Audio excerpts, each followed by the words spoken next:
ieškom mašinos mamai, jau ieškom.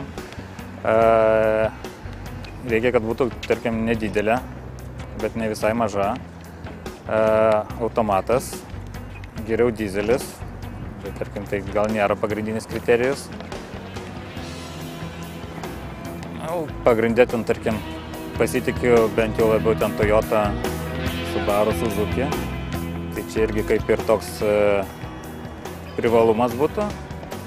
Bet, tarkim, nesu fanas ten didelis, kad būtent už šitą.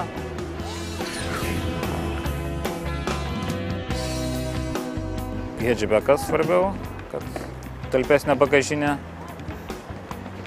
Nu, čia pagrindiniai kaip reikalavimai. Su spalva pas moteris, kaip sakant, arba patiks, arba ne.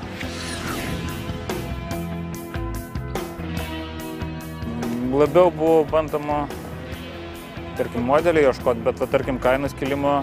Nors paskutiniai pavyzdžiai, kad tenais pažįstami netyčia pardavė mašiną 5000 pigiau, brangiau. Tai neramina, kad tikrai ne tas gal metas dabar ieškoti.